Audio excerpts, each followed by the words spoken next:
Hello guys, আমি বানাবো এখন বেগুন দিয়ে মাছের ঝোল। এই দেখো, মাছগুলোতে হলুদ আর নুন মেখে নিলাম। এখন কড়াইতে তেল দিয়ে দিলাম আস্তে আস্তে মাছগুলো সুন্দর করে লাল লাল করে ভেজে নিলাম। এই দেখো, মাছগুলো ভাজা হয়ে গেছে। এখন তেলে বেগুনগুলো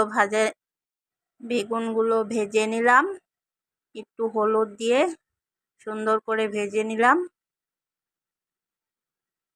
বেগুনগুলো ভেজে হয়ে গেছে। এখন কড়াইতে একটু তেল দিয়ে দিলাম গোটা জিরা, দিয়ে দিলাম পেঁয়াজ কেটে।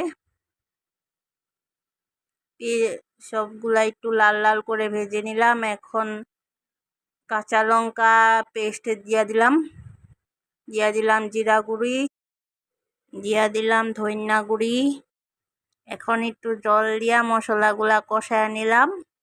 এখন ভেজে রাখা বেগুনটা দিয়ে দিলাম।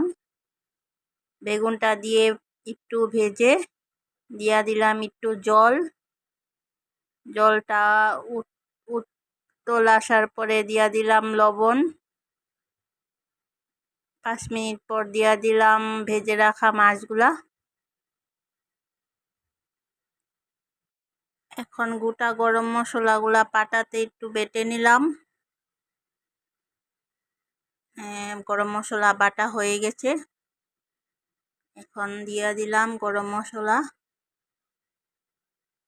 মশলা দেওয়ার পর 5 মিনিট পর এই দেখো, হয়ে গেল আমার বেগুন দিয়ে মাছের ঝোল। রেসিপিটা ভালো লাগলে লাইক কমেন্ট শেয়ার করে দিও।